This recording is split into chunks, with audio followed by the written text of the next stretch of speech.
What's going on, Duff Daddies and Duff Mamas? It is Thursday, September 9th, and welcome to another episode of the Duffin Up podcast. If you are watching on the YouTube, you've probably noticed that one of our hosts isn't here right now. So me and Tim are going to do a nice little Texas two-step until he shows up. So Tim, how are you doing tonight? I'm good. I've never heard that expression, Texas two-step, but I kind of don't mind it. Texas two-step means like a hoedown dance move kind of thing. It is, but I think it's a very, very funny phrase to just do the duo podcast. Just a nice little Texas two-step. I like it. Let's go for it. Oh my God. What a week. What a week of golf. It was a good week of golf. Just the weekend, I mean, there was almost like, I don't want to say too much golf, but everywhere I looked, I could watch good golf. I mean, I could watch the Solheim Cup. I could watch the Tour Championship. It was a good problem to have. And, So it's unbelievable. We had this weekend Solheim Cup, which we'll definitely get into. Tour Championship, which is going to be the number one thing on our list. The Corn Ferry Championship, which we saw 25 guys be able to get their PGA Tour cards. And then they also had the European Tour event where Rasmus Højgaard's brother, Nikolai Højgaard, won Your for buddy. the first time. Your buddy. His twin brother, Nikolai won. So we got the Danish Dynamos. If you remember from last week, I said all we need is Nikolai to win, and we got the Danish Dynamos. I can't believe that. I cannot believe that. I watched this. I'm like, Brendan must be wetting his shorts right now. So excited. Back weeks. I was like, oh my God. I was literally like insane.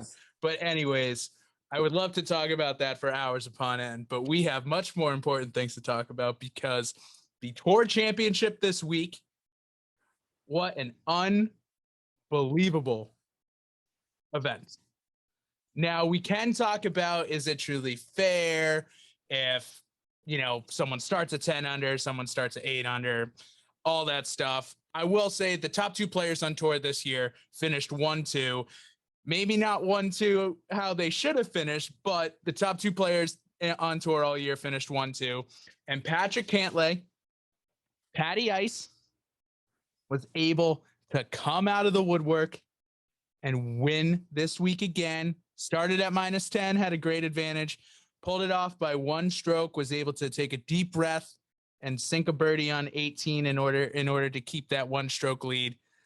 I will tell you what, an unbelievable weekend in Atlanta, an unbelievable weekend at East Lake. And boy, I am just so excited for Patty Ice. Well, he did not come out of the woodwork. He just held everyone off slightly. That's what I'm going to call it. I love Patty Ice not taking anything away from his victory. He just kind of fended everyone off slightly because Jon Rahm, if they started off even in the week, he would have won. He would have won if they started off at both even par come first tee on Thursday. And that goes along with, obviously, we touched upon it a little bit last week. That's the flawed system that Mike liked. Brendan, you kind of liked the system that they had. And I do not like. But I kind of liked. I will agree with you there. Yep. But go ahead. Finish your thought. Yes, and there definitely needs to be a different system because it seems very weird. It doesn't seem as a viewer, it doesn't seem as satisfying to watch someone just start at 10 under and all those other guys who are playing immaculate golf, like Jon Rahm, to not even, and maybe you know what I was thinking about, Brendan? If it had finished where someone from the bottom had come up and won, I would be saying something completely different. I will be the first to admit that. I will be saying that, wow, what a great format they have. Someone from behind can actually come back and win. But because it was the most boring of circumstances where the guy at the top stayed at the top because he had a lead and kept that lead throughout the whole tournament, that's why I'm saying I don't like it as a fan. But I understand why they do it. And we did have some really, really good play. Like, we'll get into Kevin now a little bit later, but he started out, I believe it was even par. And Billy Horschel, same thing, started out even par. And yes. Kevin Na finished third. Kevin Na finished third at -16. Xander Schauffele, once again, having an unbelievable weekend in East Lake. He would have shot 12 under. He would have finished very high up there. He finished tied for fifth. He probably would have finished second or third if it was normal if it was normal, a normal event. But going back to it again, the two best players this year were Patrick Cantlay and Jon Rahm. Jon Rahm, we can definitely argue, is probably the better of the two players pretty much all year. I actually think he was. But, coming in second place, there's nothing wrong with that. No, nothing wrong with that at all. The only difference is $10 million. Yes, that is true. And it may make him a little more hungry for the Ryder Cup too, which would really suck. But I just think, with we've talked about the stuff with Cantlay and he is just such a good story. The format definitely helped him. Obviously, he probably wouldn't have been that close to winning if it was the normal format. I think he would have been 11 under. Rahm would have been 12 under. Now would have been 6. Now would have won the tournament. That's true. Schauffele would have finished above him. Like a lot of the guys probably would have finished close to above him. But again, this is what happens when you have a very you are good for pretty much the entire year. And like Cantlay was coming off various injuries this year. He was coming back. He had a good year last year, but this was his year. And I'm super happy for him for finally realizing like his potential. Like if you read about all of the stuff when he was an amateur, they compared him to Tiger Woods. Like they literally said Patrick Cantlay is the best amateur golfer since Tiger Woods. And you sit there and you're just like, what? Like there's no way. And really? Then you look at it and you're just like, oh damn. Like, yeah, like Patrick Cantlay was actually a very, very, very good amateur golfer. Now, I don't know if you could pull this answer from the top of your head, but when I think of amateur golfers and to become one of the all-time amateur golfers, you have to sleep in the crow's nest at Augusta National Clubhouse. Like be the amateur guy who is playing at the Masters, and there's 4 amateurs. He won low amateur at the Masters. Are you kidding me? So he's already, yeah. Yeah, he finished tied for 47th, low amateur at the Masters. He finished tied for 21st, low amateur at the U.S. Open. Back in the day, which now they do, which is good. But back in the day, the U.S. Amateur did not get qualification to the British Amateur. So he never played in that. And obviously you can't play in the PGA Championship unless you're a PGA Tour player. Of course. Or a PGA of America person. But yeah, so way back in the day, you were not, but they fixed that now, and now they play in all of them. If you win the US Amateur, you play in the Masters, the US Open, and the British Open. Same thing, and for the British Amateur as well. I mean, can you think of I don't know the list, but the people who have, and there's a very limited amount of time to win that Masters Amateur title, and to have won that title and won the Masters. I mean, he's well on his way. If we're talking, he is the hottest player right now. Him and Jon Rahm, but he might be the favorite going into Augusta come spring. And I know we're getting a little too premature on that, but just saying. He's made 3 out of 5 cuts in his career at the Masters. So he's got a good shot. I would definitely pencil in Jon Rahm as the favorite. Me personally, just because of the incredible year he's having, but we are getting way ahead of ourselves on that side. No, I'm just fantasizing about Patrick Cantlay putting on those greens. Oh my God. Once again, he comes through in the clutch, and just his putting saved him all week again. An unbelievable putt he had 2 putts to win on 18, and he almost holed out the eagle. Like it was a 30-foot eagle, and he put it to within, 6 inches. And I was just like, Jesus, man, what an unbelievable event from him. I have a question for you on that last hole, Brendan, of the Tour Championship. Were you rooting for Jon Rahm to make eagle and Cantlay to make birdie just to see a playoff? Oh, 100%. Me too. This was the year of the playoff. Me too. Not have a playoff. Like that was the one thing for me. I was absolutely rooting for that, or I was rooting for them to come back to the field. Like I do think, like we talked about with Kevin Na finishing solo 3rd and almost making the Ryder Cup team. Like he was a very big consideration for the Ryder Cup team this year, which was cool. But like I personally didn't really want him on the team. But I like it where they're either so far ahead, like there's two guys like pulling away, and then they just keep going, or they come back to the field. And Yes. they weren't super far. I mean, like Patrick Cantlay was 5 strokes ahead of Non, and Rom was 4 strokes ahead, so they could have came back. JT was up there too, yeah. They ended up not coming back, which was fine. But I just wanted that. I felt like that would have been the perfect way to end it. My God, because I was thinking about you the whole time because we had that par 5 on the 18th. That's a hole to play playoff over and over again. Mm-hmm. Yeah, rather than the par. They've been par 4s all these playoffs, which is kind of boring. But if they had that par 5 for this playoff, oh, what a playoff that would be. Team par 5 to end the course on 18. Team par 5. Team par 5 18th hole. That's all I am. That's all I want. In big events, I mean, obviously, like you're never gonna change, like, you know, the Master. You're never gonna change places like that. Like you're never gonna change Augusta to it. You're never gonna change a lot of the old courses over in the UK for it. But like TPCs have started doing a lot more par 5 18s. I mean, we had one. TPC Boston has a par 5 18th. TPC San Antonio, where they play the Texas Open, has a par 5 18th. Like, I'm telling you, it's a hot commodity, and I just want more and more and more tournaments to do it. The perfect example. Playoff on a par 5. There's so many more things can happen. Someone can make a Drano, and that last shot by Jon Rahm, he was so close. He was 1 foot away from putting it to within tap-in range of eagle, but it just took a skip in the back of the green. Oh, I thought he had it. I thought he was gonna hole it. Like, I'm not even kidding. Like, oh, he was dialed in. He was.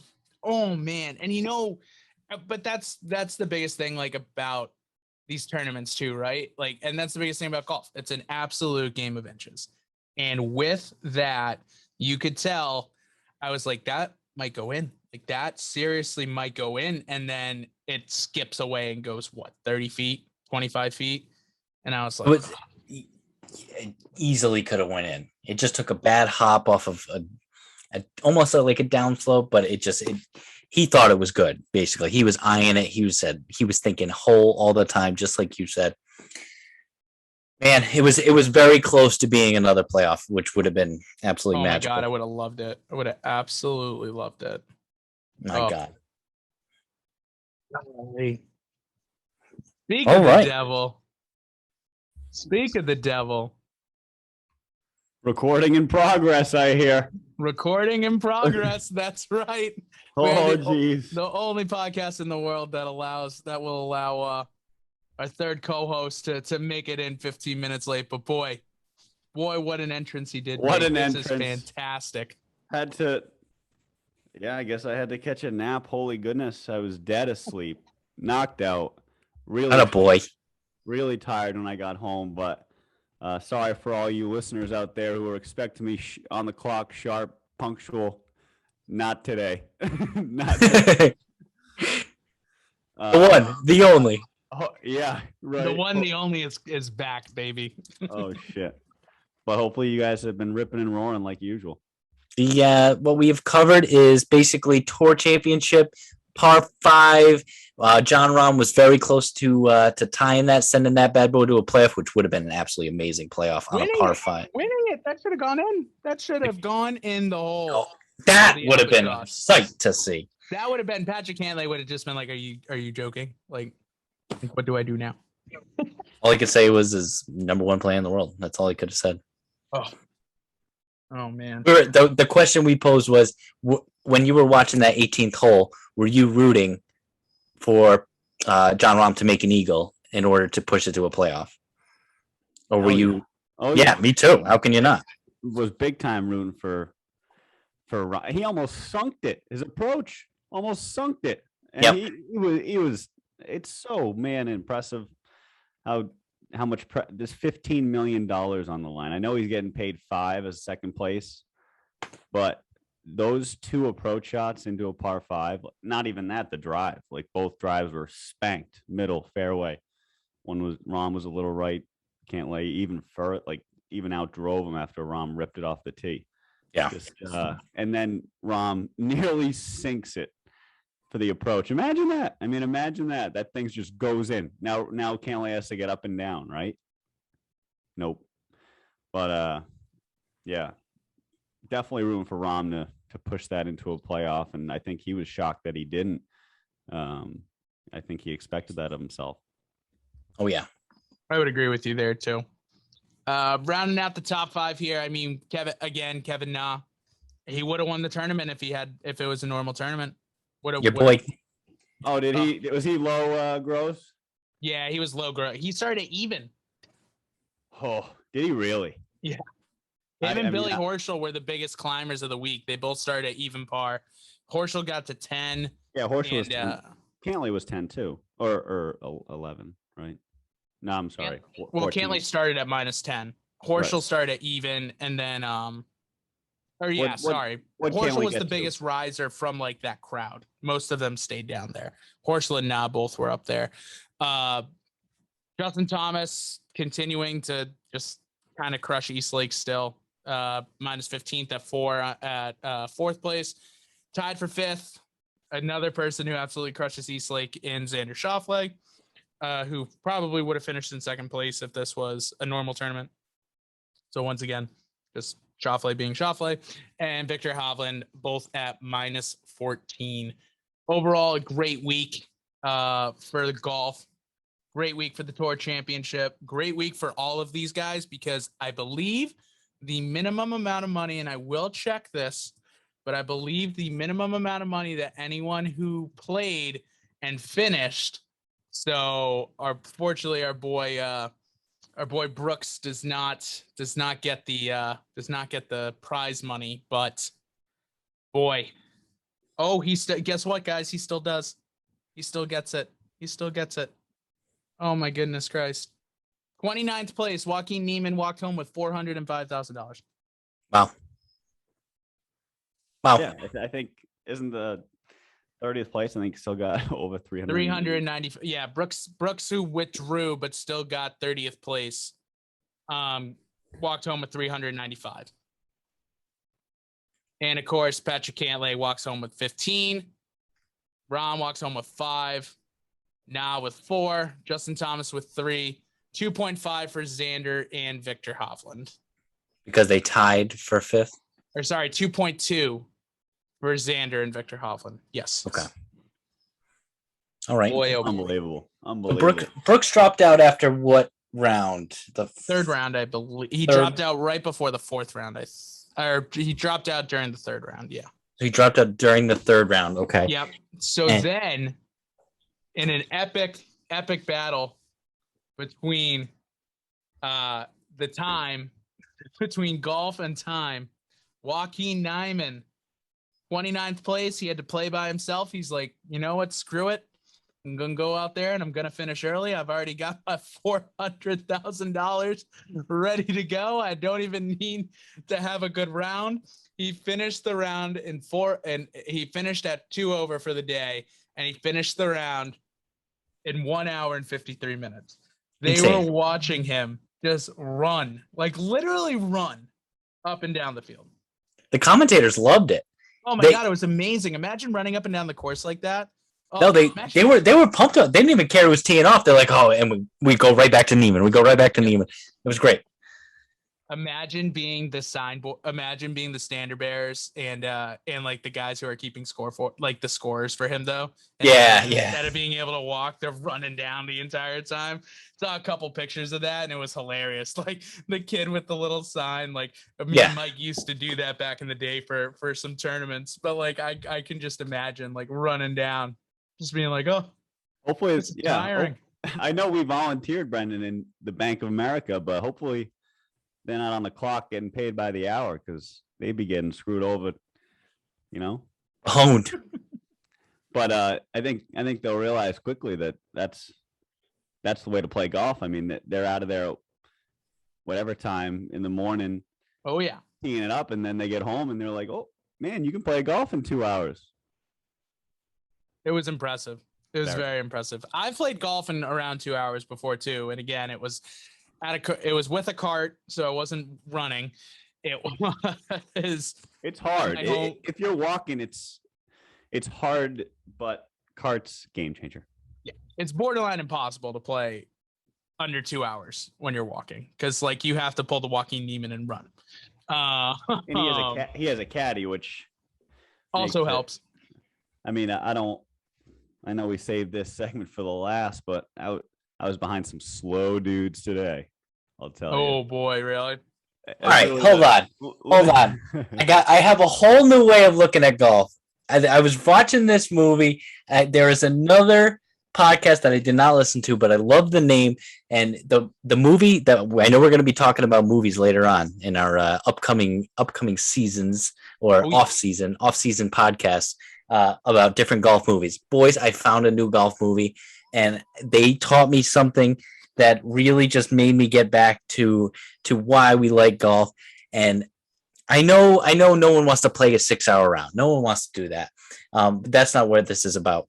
And no one wants to play a 2-hour round either. I mean, maybe you do. I'm not a huge fan of like running. I do like to play quick, but not to the point where I got to run. There is a saying that it's not new, but I really want to try to put it into my game plan. It'll help me calm me down. And it's just enjoy the walk, because it was about a guy and like his apprentice, and he was like, this guy was screwing up on the course, and he's like, dude, between your shots, you weren't even looking at the scenery, you weren't even just enjoying the moment that you're out here on a big beautiful piece of grass playing golf with your friends or by yourself or whoever. Just enjoy the walk. So that's my new thing, and secretly it's to help my game get better, but I'm gonna go with is that the title of the movie, Tim? No, it's called Golf in the Kingdom.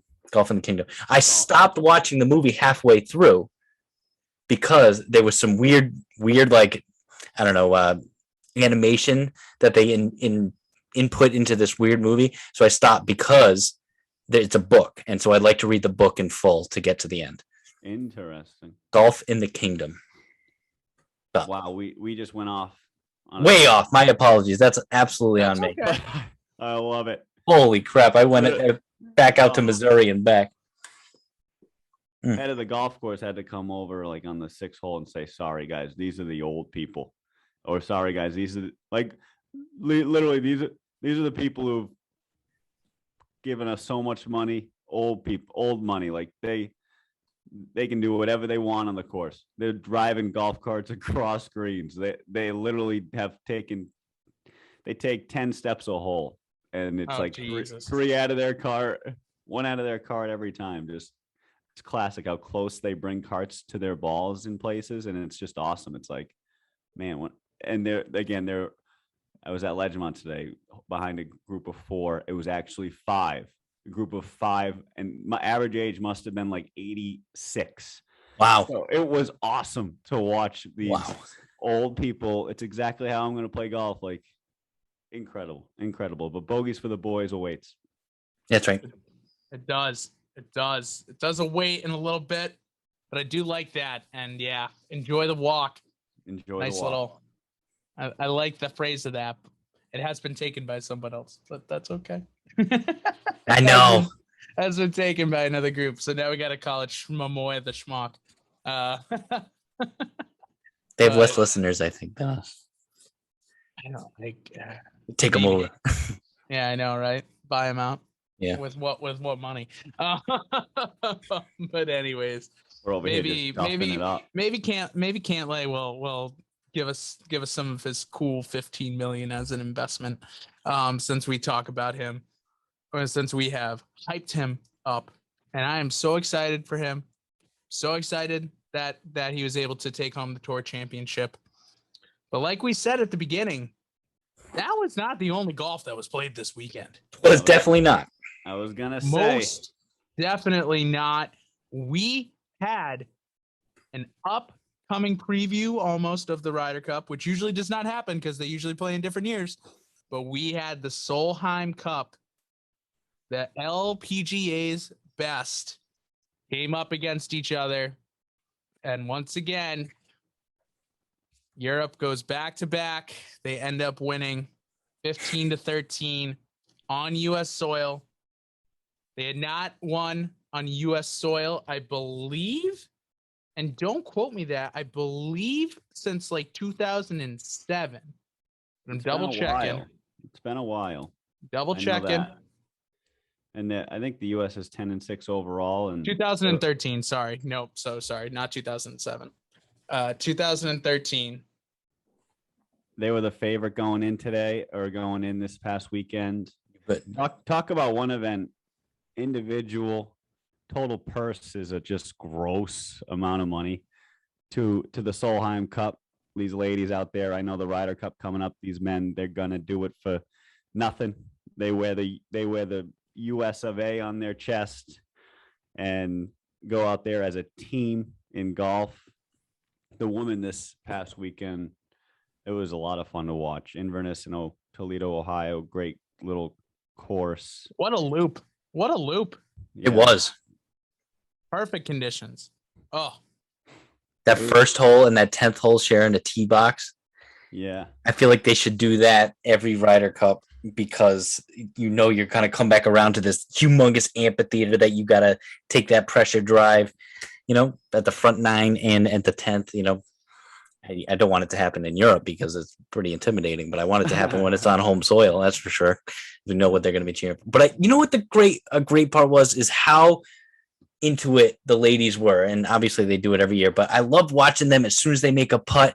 I think it was Danielle Kang, but she made a putt, and I've never seen a better fist pump than Danielle Kang. She made an absolute fist pump, and she's pumping up the crowd, like you do in the Ryder Cup. But I love that they're cheering the fans to cheer them on while they're taking their swing, none of this silent stuff, and it got me amped for this this Solheim Cup, and it got me amped even more for the Ryder Cup. Just it's like a little preview, not to take anything away from the Solheim Cup because it was exciting. Just happened that the good guys did not win. Mm-hmm. One thing I do love about the Solheim Cup is on that first tee where they actually the teams actually everyone's cheering for them, and you don't see it a lot in the Ryder Cup. Usually they kind of be quiet for the tee off, but during the Solheim Cup, they are cheering the entire time, all the way for every tee shot. It's kind of crazy. There was music blaring. There was Yes. Blaring. It was everything. awesome. It was awesome. They're getting ready to go. We got Tim Frozen again. Oh man. But the Solheim Cup was great.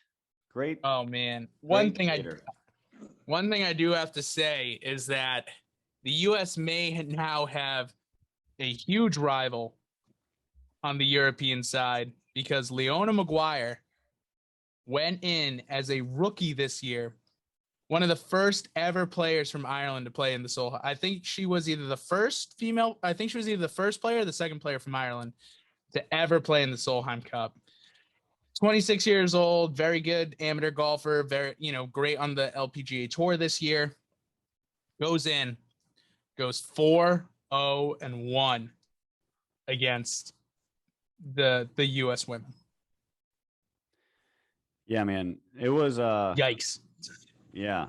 It was interesting to see some names, and it's cool to follow some names. And I'm actually I was reading a little report card grading scale of how each player did, both European and US, and you just feel for the Nelly Cordas and the Danielle Kangs and those girls who are at the top of their game for the US, but just for another reason or whatever, US can't bring it together in these team events as of late. So we need the men to sort that out real quick in a couple weeks, because I don't know, craziness. Europeans just know how to play in that format. They do. I don't know if it's a team chemistry thing. I don't know if it's because some of them are coming from different countries, and I don't know. There's something that clicks within, as of recently, obviously, something that clicks within their chemistry that the U.S. hasn't figured out in quite some time.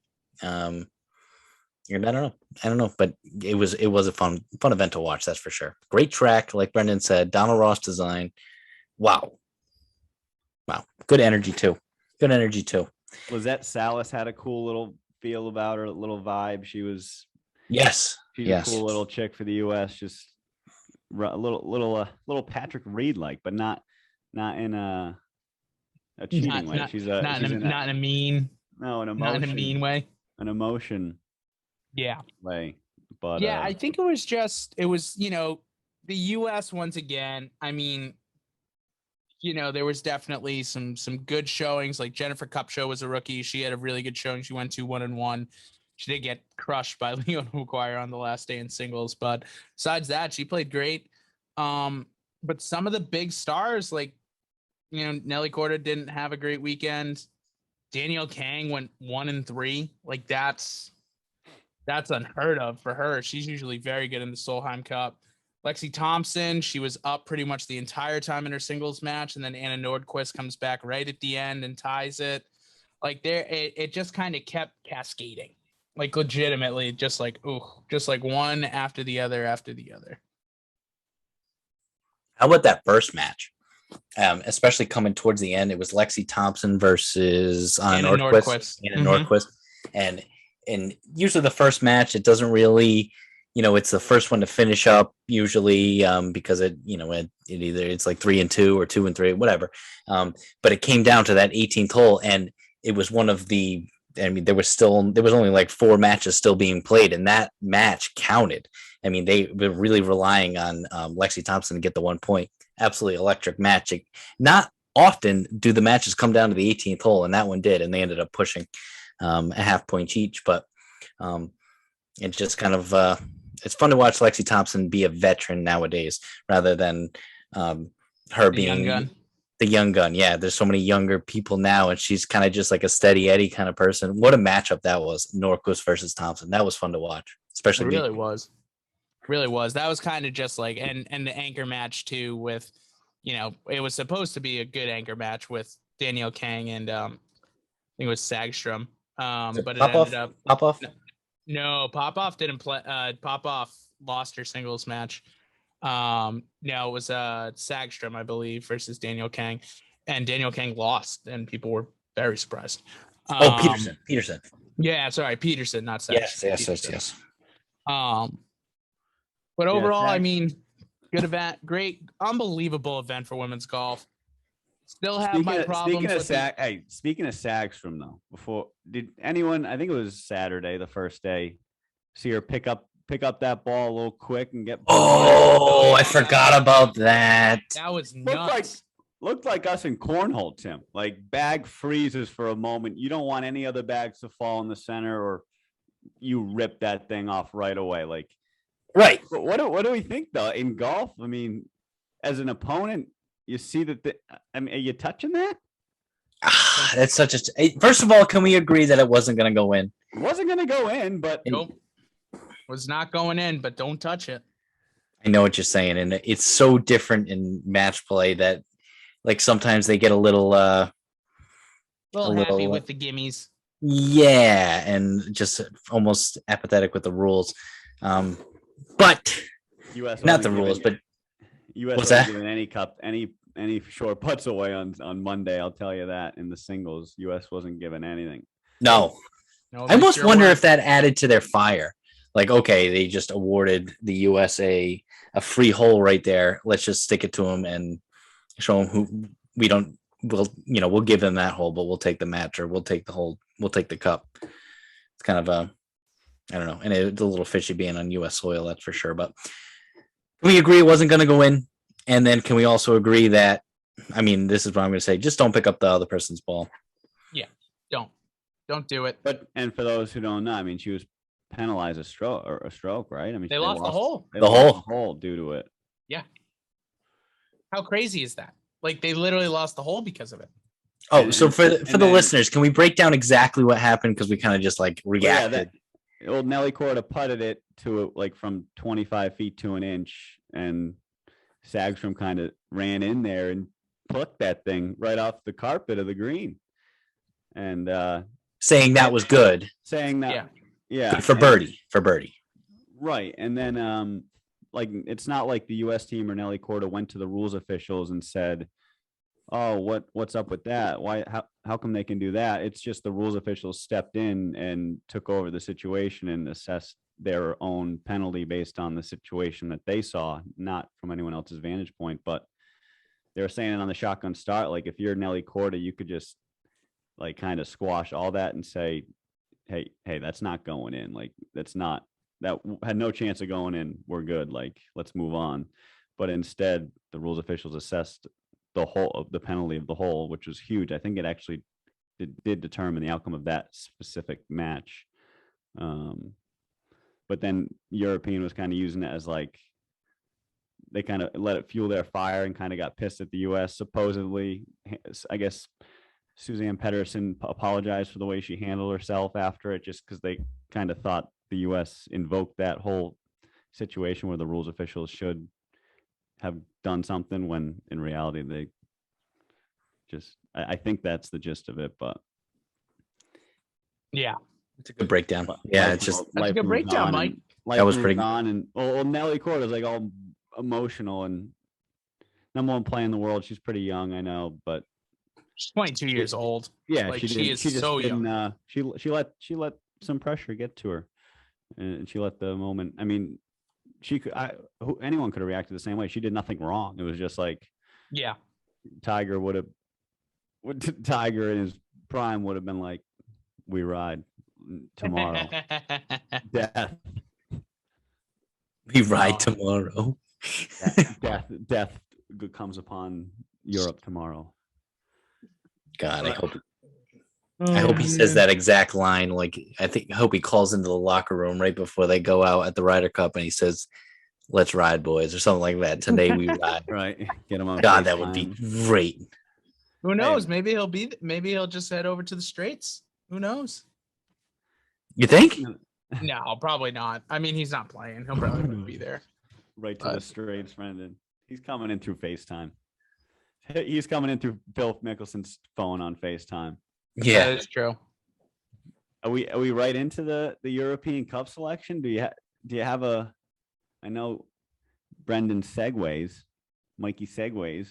Mikey segues. Let's do it, Mikey segues. Are we done with the Solheim? I mean, can we talk about Patrick Reed getting snip? We can absolutely. So speaking of the U.S. struggling. I thought you were gonna say, speaking of snippety snip. I was wondering where you were going with that. Speaking of the U.S. probably going to struggle in another team event, but we will still root for them no matter what. The Ryder Cup captains picks came out today for the U.S. They have not come out for the European pick yet, because they still have a tournament this week in Europe that will decide the last couple spots for automatic qualifiers before they go into this. But what we do have is an absolute incredible team from Captain Steve Stricker and vice captains Phil Mickelson and Fred Couples. What an unbelievable! Oh my God! Put them out there. Put all three of them out there. We might as well. Am I right? Boy. So the six. Before we go to the captain's picks, the six automatic qualifiers in order of qualifying were Colin Morikawa, Dustin Johnson, Bryson DeChambeau, Brooks Koepka, Justin Thomas, and Patrick Cantlay. Now, Brooks Koepka is most likely going to pull out of the Ryder Cup as well. So there's going to probably be someone added to this team. So let's not get... What's up? Brooks is out? He's not officially out yet. What does he got? He did hurt his wrist. He's got plenty of time. If he pulls out, he's afraid to be close to Bryson. You might be onto something there, Michael. No, I don't know, but it's great to speculate that, because it made for a hell of a story. But yeah, I agree. But I don't know. So now we have the captain's picks. First captain's, well, and I'm putting them in the order that I want to put them. So I'm gonna pretend to be Steve Stricker. Well, I'm interested in this order here. First, number one order is Jordan Spieth. So Jordan Spieth gets picked. Wow. He's an automatic in. Yep. Number two, Xander Schauffele. Wow. Biased. That is biased. Number three, Tony Finau. All right. Coming off a great year. I think me and Timmy want T ahead of good old Xander there, but that's all right. The Olympic gold medalist? It's all right. Olympic gold medalist, Xander Schauffele? Won't hold it against you. Olympic gold medalist has already won for America this year? And you don't want him the number two pick? He beat like top 5. I mean, there was only what top 100 at the Olympics. I mean, there was some of those You're guys. digging your hole. You're already at 6 feet. Don't dig any more, Mikey. Don't dig any more. I see where you're coming from. He's got national pride in his blood, and yeah. Like he's done it before for our country. Now you're ready for him to do it again. I like it. Exactly. Different level. Yes. So number 4, who could have been close to number 3, but I think just on a podcast, he's on our podcast stats, he's number 4, even though he had a fantastic year. Harris English makes it in as a captain's pick. He could have been, he could have been number 2. Like, he has had an unbelievable year this year. Good pick. Yep. Pick. Number 5, Scotty Scheffler. Not surprising, but I like this order though. Burger last. Daniel Berger. Surprise pick. 6th overall. Now, I don't love that pick, Stevie. No, I mean, I'm not a big Berger fan. He doesn't have any pizzazz. I mean, we already got Cantlay. I know Cantlay's a stud. No, I know, but I mean, where's the fire in Berger? I mean, hey, this is what this is for. We ride him right now. We jab him a little bit. We knock him down. Let's see what type of man Berger is. You know, I'm rooting like hell for him. No more than anyone else out there. He's on Team USA. There's only one team to root for. Yep. But I like the way you're looking at it.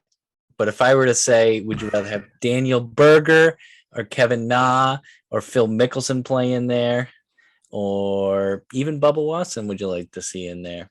I don't know. How about Bubba going back to the Solheim Cup? Bubba being an a vice captain. I know. Hilarious. They said he was great. He was great. Why is Berger selected over Simpson? Like where? Oh, Berger yeah. had higher Ryder Cup points than Simpson this year too. Yeah. It's a pick. It's a captain's pick. Maybe he just likes what Daniel Berger brings. And as a person who likes Daniel Berger but has been burned by Daniel Berger multiple times in the past in tournaments, it was a surprise pick to me. I would have thought Berger was a surprise. He was 12th in the Ryder Cup rankings. Simpson was 13th. Scheffler was 14th. Patrick Reed was 11th, which we'll get into him for a sec. But it's a bit of a surprising pick, I will say. Scotty and Berger, 2 picks. Respect the Scotty pick. I mean, Scotty's young. Scotty's 24. He's had a great year. Get him Some ready people for. were pushing Sam Burns instead of Scotty. I think Scotty is the correct pick out of those 2. Yeah. Even though I do like Sam Burns, even though he is Mike's mortal enemy. Sam Burns over Daniel Berger. Yeah. That's a little bit closer. All right. Well, Brendan. Kevin made a push. My boy Kevin Na made a push. Boy, did he you don't want a 39-year-old rookie that has problems with your second best player on the team.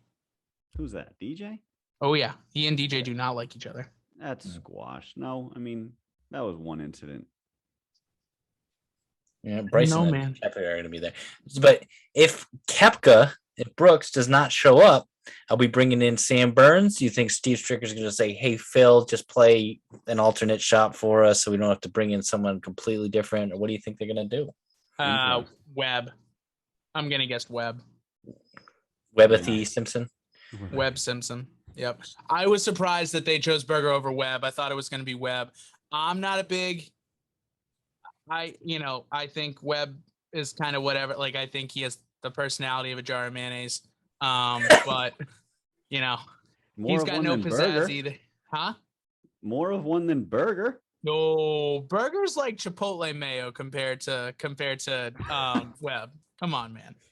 Berger's got a little bit of fire in him. He's like horseradish mayo. Yeah, He's like you stop. Horseradish You stop that. Horseradish is spicier than a lot of things, so you leave that alone. Or not? Yeah, but you only like it in very, very rare occasions. Exactly. It goes good in certain situations. Honestly, that might be sandwiches. Patrick Reed might be fucking horseradish.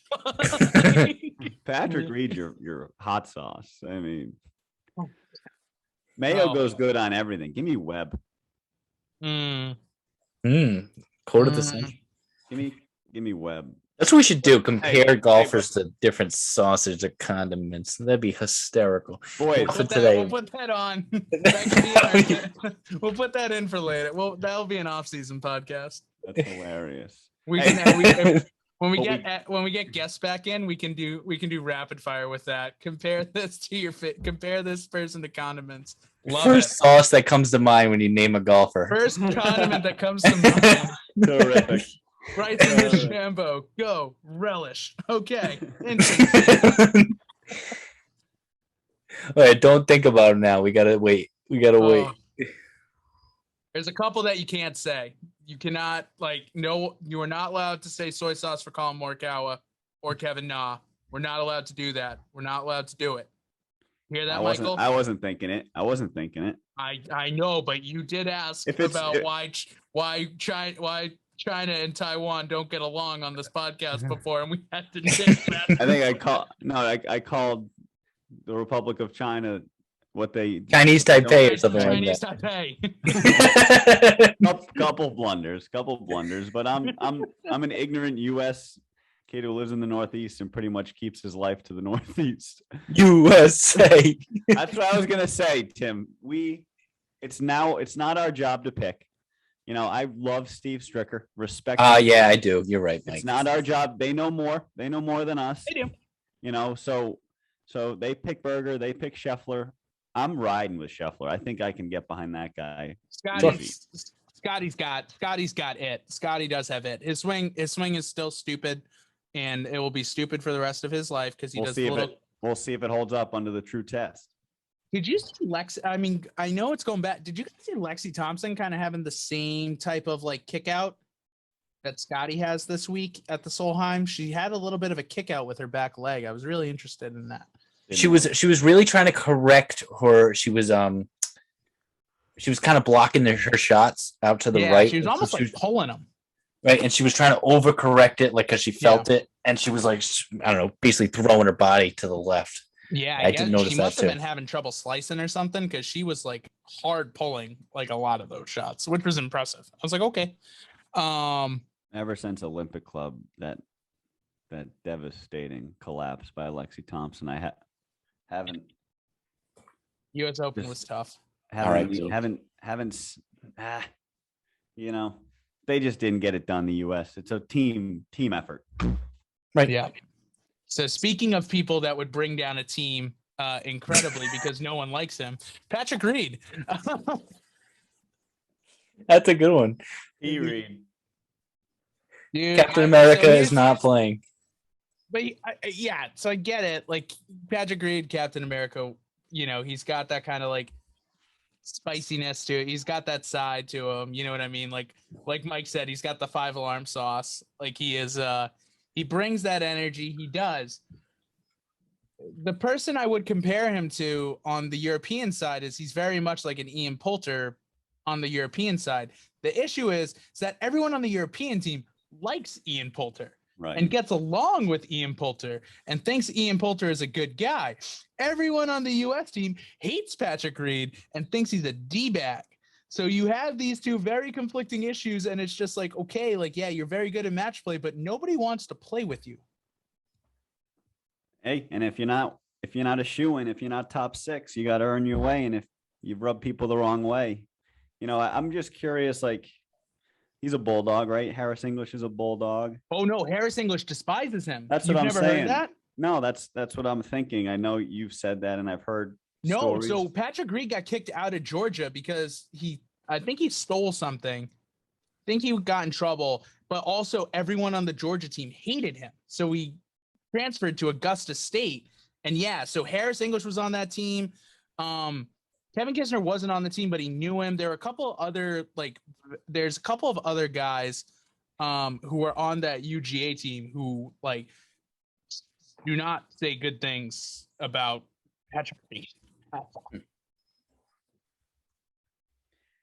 Yeah, we'll miss his antics, that's for sure. But You're right. We bust the picks, but I like what you said, Mike, and I'm gonna jump on that bandwagon. In Steve Stricker, we trust, or I trust.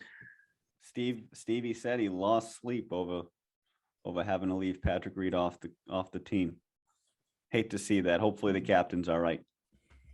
Mm. Don't wish losing sleep on anybody. No, confident with your pick. Confident with your pick. So Reed got arrested for underage drinking and possessing a fake ID while at UGA, and he pleaded guilty to a misdemeanor after further issues resulted in his dismissal from the team. being a college kid. Boy, rough. Oh, God, so he went to Augusta State? Yep, won 2 national championships there with Augusta State. I bet you their home course was not Augusta National. There's probably... Don't think it was. No, I doubt it. But they have, what's the Augusta Country Club right next to it? It's probably that one. Yeah, I would guess so too. Yeah, I mean, a little surprising, obviously, they didn't make it, but you know, what kind of happens when your teammates are not your biggest fans.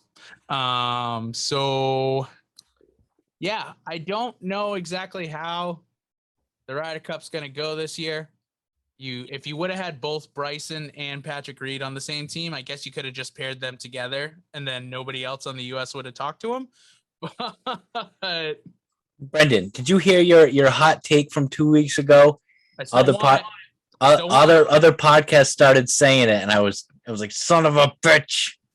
Yeah, I'm sure our competitors that do bazillion more downloads than we do and are very well known started saying it, and I just wanted to be like, you guys listened to the Duffin podcast a couple weeks ago, didn't you? What a way to get noticed. We'll just put you saying that with the date and the other boy. It's a little shot, baby. Alt shot. I want it so bad, but then of course Brooks goes and hurts his wrist, so now we don't know what's going to happen. The worst. But, I digress on that side. So snubs besides Patrick Reed, I think that's probably the biggest one. I mean, Webb, we could have said. I don't agree with the Kevin Na thing. I just don't agree with it. I think he's fine. But I don't think it was worth the captain's pick. I would have taken Kisner over him, and I would have taken Billy Horschel over both of them. Billy? Oh, Billy. Get out of town. You want to talk about team chemistry, Buster? So I'm not saying I like Billy, but other tour players like Billy. I don't like Billy because Billy's kind of a jerk to the fans. I think they're just nice to him because they know one day he's gonna snap.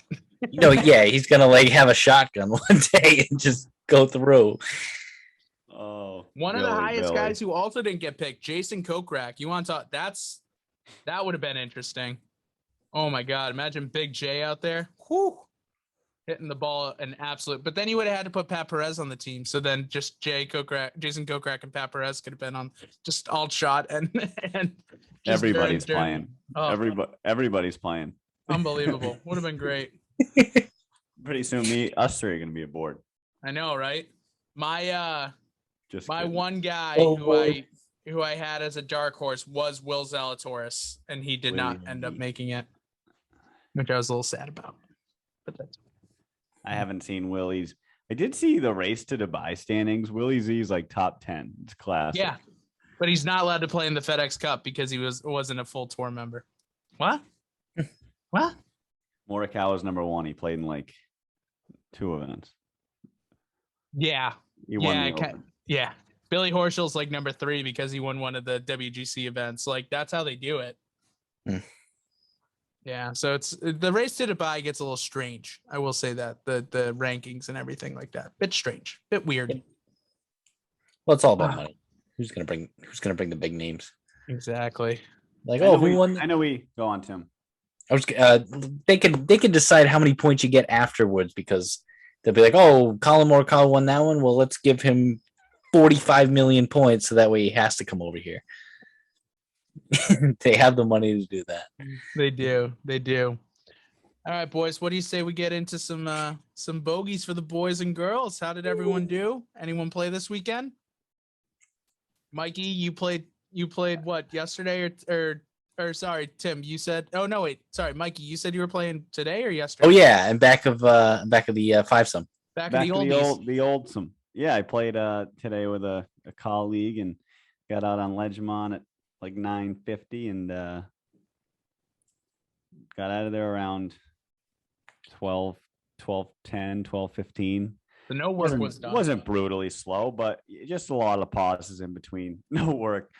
A lot of pauses in between shots, which that's the only thing, you just waiting on tees but we had a hell of a time. I've been playing all right, hacking it all right. So, I mean, I'm playing the front nine at Ledgemont, that's the only course I'm playing. So if I don't get better on the same course, something's wrong. Something's wrong. But yeah. Battling over here, played a decent amount. So I've just been pairing 9-hole rounds together and throwing them at the handicap. And I guess they eventually combine those into 2 18-hole rounds. But again, that are in the 70s. If you look at my rounds in the 70s, I'll say that I haven't broken 80 yet this summer. That's for sure. You can't take 1 9 from Tuesday and then the next 9 from Thursday and combine them and call it a 78 and say I shot a 78 this summer. Nope, not going to do it. I don't think allowed. I don't think that's right.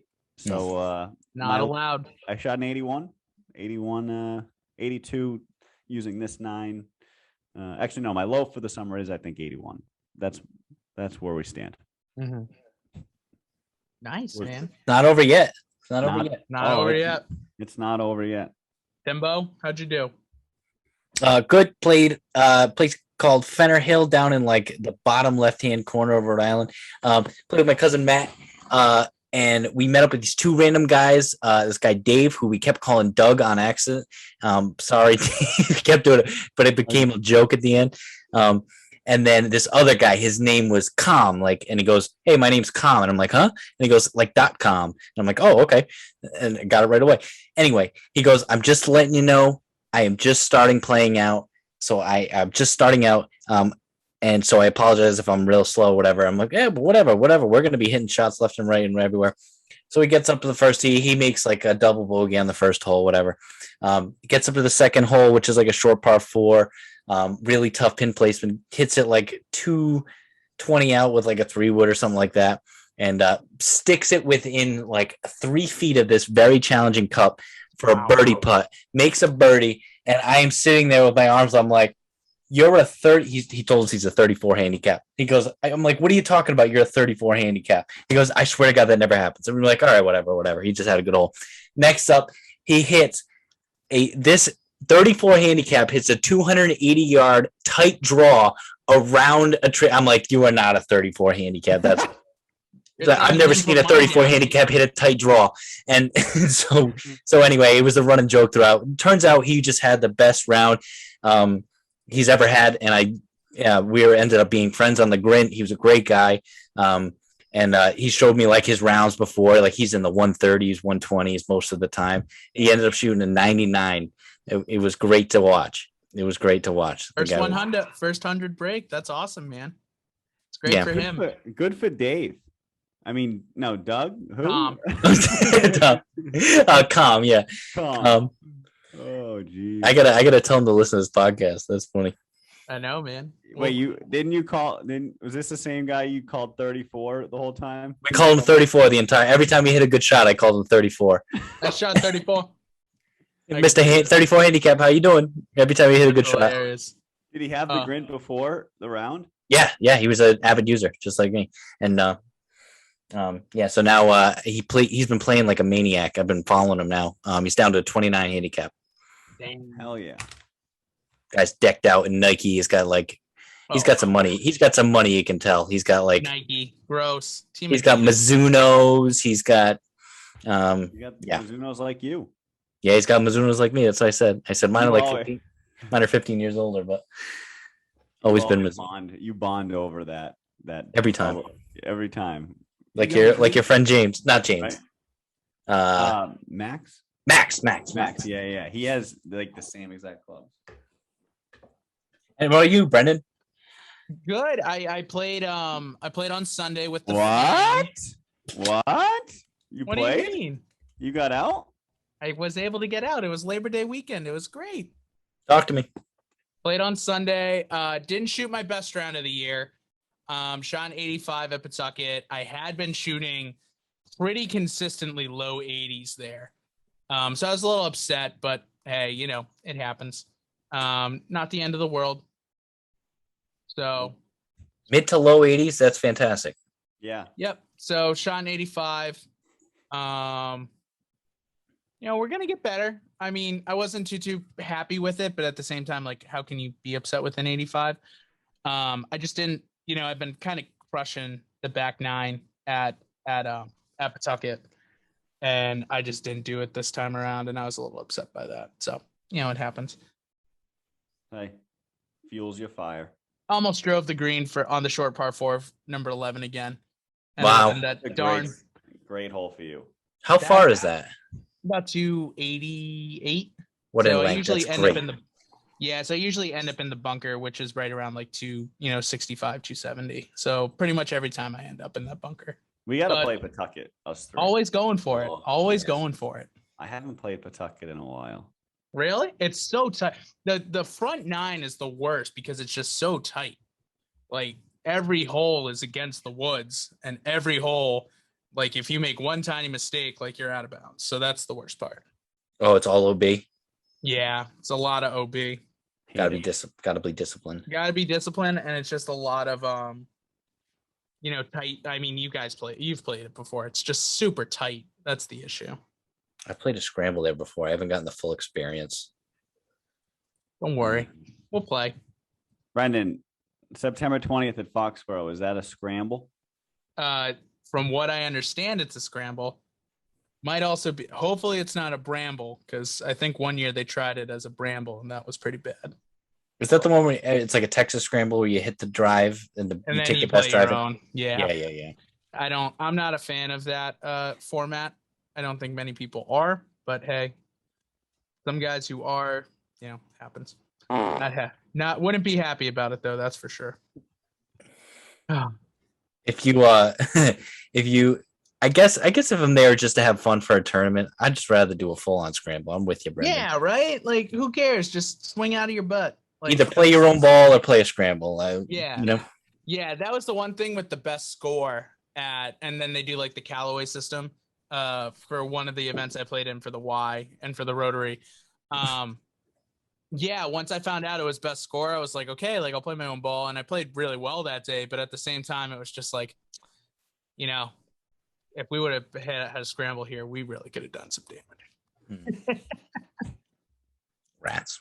We said that about Swansea. Not our day. Not our day. No. But onward and upward. Onward and up. That was hot. Minor setback for a major comeback. That's all that matters. Play better. We gotta play better. Exactly. I'm gonna be rooting for you guys. Please keep me updated with the scores, and I gotta download that course. I want to follow see what the course looks like. Norwood, Foxborough, right? Country Club. Oh, Foxborough. Pretty tight. It's a spot. It's more of a spot course where, like, if you don't hit the spot, you're kind of screwed. Right. I'm saying that. But we'll aim for the landing zones. Hopefully, we hit them. Gotta hit them. I think. Oh, that's the thing with a scramble. You can have someone pop an iron out there and then just hit a fade draw right around the corner. Whatever you want to do, swing for the fence. Yeah, and we're playing with my mom too, so my mom usually goes up and tees first. Because hell yeah. Yeah. So she'll go up, she'll tee first, and then it would be like then we can swing out of our butts. That's beautiful. You can hit it like straight down the fairway, I'm guessing. Yeah, she hits it like 150 straight down the fairway. So beautiful. Perfect. It can be done. I think I got to scramble this upcoming weekend. You guys know him well, Ryan Sheehan. Little wedding coming up. Shout out to Rye Guy Sheehan. Shout out to Ryan. Playing before the newest person that we know that has caught the golf bug, and I love to hear it. He has caught the golf bug. That is for sure. I love weddings too. You just get out beforehand and go golfing with the boys. It's Oh yeah. it's wonderful. Wonder how you're gonna do now that it's not your wedding. The morning before, like what's your different mindset? Different mindset going in to attack the day. Yeah, you don't have to last. That's a good point. Yeah. No, I'm just kidding. But it's a short. I think it's the Tiki. Brandon, you ever play Hillside in Rehoboth Tiki Bar? No, is it good? You ever been to that place, the Tiki Bar? It's a golf course. It has a nice little nice food, nice setting, little restaurant on a golf course. Golf course. Is it a Tiki Bar restaurant? Yeah. It's got like a nice little outside tiki hut.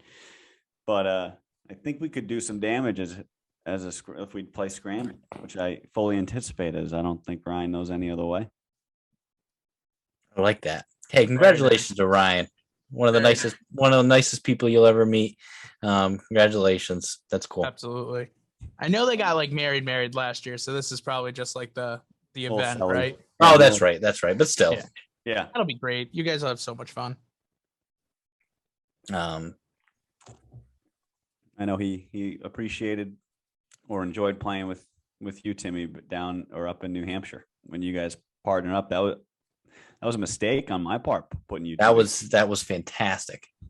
That was fantastic. I mean, we worked well together. I mean, Ryan's easy to play anything with. He's just a team guy. Yeah. He's a motivator. He's a positive giver. It's a positive attitude dude. Anyone could have played well with him, knowing him. It's Yes. Excellent, boys. Are we taking the BMW home for daily, or are we skipping it? We out of money? What, the European event? Yeah. I'm good. Yeah. I'm out of money. I'm pretty much out of money. That's my excuse. Actually, I didn't even check my result from this week. I had Brooks Koepka and I had Colin Morikawa. So the dude that withdrew and the dude that finished 28th. I'm good. I don't need to look. The site that I use changed their app format, so I'm having a difficult time seeing my recent. Ooh. Did they really? Yikes. Damn. I didn't know that. Well, I would say this is some fantastic radio right now. All of us looking at our phones and not talking into the mics. So I didn't win any money. All right. So Tim, you ready? Oh, I'm ready. And boys, I must have listened to that 2 week ago podcast like 3 or 4 times. I just kept rewinding to that part. Did not find out. I could not remember. But so now I'm writing them down because I'm not forgetting another one. Dude, that's unbelievable. I listened so many times. You'll remember it someday, I think. Well, yeah, 6 months down the road, you're gonna be like, "Oh my god!"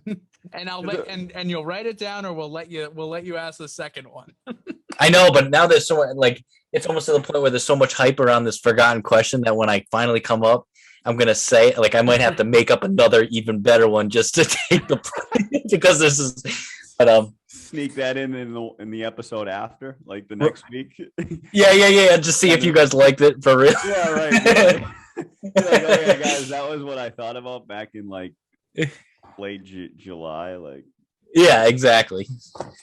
All right. So this one, Ryder Cup theme, of course, a little bit short and sweet because I don't know. This one just popped in my head, and I like this question just real quick. Would you rather? This is the golfer poll. Would you rather be a part of one Ryder Cup team, not guaranteed a win, or to win one PGA championship? Like a major? Like a major. Like the major. Okay. That's interesting. Mm. I mean, now, yeah, you're on the Ryder Cup team just once, not guaranteed anything. Obviously, that means that you've done well on tour. Mm-hmm. But again, not guaranteed any wins, like no guaranteed majors, like a Daniel Berger type deal. Exactly. Tony Finau. I mean, Tony Finau is great. Everyone loves him, but he's only won one real tournament in the last 5 years. He's been on Ryder Cup teams, though. He's usually on the Ryder Cup team. That's even an interesting question. Even if you said you get the Ryder Cup win, like you win as a Ryder Cup, but it makes it a little, man, golf is such like an individual. You go after your own ball. Like there's no team. You're always, as someone like myself, 29 years old, played in like 6 competitive golf events in my life. I'm always striving for that major, always striving for that major. But to be a part of something a little bigger, where the US of A, and you just hear those, you don't get crowds like that at the PGA Championship. And you don't get that feel the same. They say it's just a different feel. Oh my goodness, this is tearing me apart. I'm trying to figure out a way to answer the question and answer one side or the other as I just drown out this response here. Brendan, do you have an answer? Because I don't. Yeah. So if it was like you only ever get to play on one Ryder Cup team and you win, then I would have taken that in a heartbeat. But I think I'm going PGA Championship. I think I am, because your name is forever a major champion. I mean, people don't really forget, people might forget here and there, like who won the PGA, but like, no matter what, you are a major champion winner on the PGA Tour. If you're that good, you probably have you may have a couple of other wins too. Like, who knows? You never know. Or you could just pull a Y.E. Yang and just win the PGA Championship and never win another event on tour. But yeah, I think I would be going the PGA Championship in this case, because that's basically like a guaranteed win. And if you were only ever allowed to be on one Ryder Cup team, I think that kind of takes it away, because like you usually see most of the guys who win a couple majors are on at least one. Heck, Webb Simpson's been on 3 Ryder Cup teams. You're not on the Ryder Cup, Brennan, just because you won the PGA Championship. That's the question. You're not getting on the Ryder Cup. Yeah, I know. I'm taking the PGA over. I'm taking a guaranteed PGA Championship over the Ryder Cup. Me too. The tough question, though. It is tough. Yeah. It is. I'm being selfish. I'm being selfish too. I'm going for me. I'm taking home $2 million in that Wanamaker Trophy, baby, and I'm pulling a Phil Mickelson, and I'm drinking wine out of it. Maybe beer, because I like beer better, but I love it. I love it. What about you, Tim? Name forever on the Wanamaker. That's a good question, Timmy. But that's my answer. Brendan, good answer. This might be the first time that I disagree with both of you guys.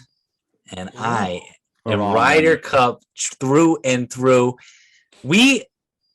Our first love, we didn't follow golf at least for me, it wasn't my first love of sporting or anything when I was like very young. I always watch team sports. I get the chills when I see like teams jumping up and down. And then I thought, how can I relate this to golf? And I'm thinking about how excited I get to play team events, team scrambles, team something like that. It gets me jacked up. I think for a personal goal, I'll always remember being a part of that Ryder Cup team representing the United States. I like team sports. I like baseball. I like football. And I like it when a great sport, probably now it's definitely my favorite sport to play, can combine with a team sport aspect of it. Mm-hmm. I don't know. It kind of just wiggles me the right way. And I don't know. I get jacked up for the Ryder Cup, maybe because it's only one every 2 years. But if I'm a part of a Ryder Cup team for 1 year, not guaranteed to win, I think I'll take that. I like that. And then Well said. No argument. Tim. But I will say, Ryder Cup environment, like first tee, I'd rather experience those emotions than like PGA Championship getting ready first tee than the PGA going out for a major emotions. But when you can say that after all you've practiced, you've went down the stretch in a major and you've overcome all those demons and those mental hurdles and those missed swings and hopefully you won the PGA Championship like convincingly or in style or gutted it out. Hopefully it didn't just fall in your lap. You know what I mean? There's tournaments that there's major winners where the tournament just falls in your lap and it was kind of gifted. Not many. You don't always see it in golf. Usually you see the best player win, but you've seen collapses towards the ends of tournaments that people are forever just, they have those inner demon nightmares about. And we talk about those here on this podcast. But if you can say that you conquered all and won and hit, you're not guaranteed that in the Ryder Cup. You can go in the Ryder Cup and shank every shot, you know. But Timmy, you guaranteed us a major win. So you did. Knowing that you won a major and were capable of doing that in such a pressure moment, that there would be no greater satisfaction in me. I do want to put an asterisk, and if I were to say a Masters, a U.S. Open, or a British Open, I would probably take one of those three. Yeah, but because it's definitely the best major in the question. That was the best major you could have picked. Yeah, you put because no question I'm picking a Masters. No question I'm picking the British Open or U.S. Open. Yeah, for sure. That's what my thinking is. Boys, what an evening! Started off as the Texas two-step tip. Started off as a nice. I can't wait till Mike's gonna go back and listen to something that he's gonna have no idea. Exactly, it's gonna be hilarious. But that's as funny, always, boys. Unbelievable. Thank you guys very much. Thank you to our listeners. We appreciate you. You want to follow us on our socials? Follow us. It's great. We got our LinkTree in the bio here, so please click on that. Follow us on everything. We hope you enjoyed this. So let's get out there. Let's let it fly, boys. Hey, let's duff it up. And it's fall weather up here in New England. I'm excited. I don't know about you guys, but I am excited for some fall golf, man. Little fall. Hashtag fall. We're making it a thing. If we ever make t-shirts, we're making fall. Let's fluff up the fall. Hey, in Steve Stricker we trust, baby. In Steve Stricker we trust. The fall. Let's go. Don't be afraid to break out that leaf rule too. Oh, it's hidden under a leaf. The leaf rule. Leaf rule. Drop it. Drop it. Drop it.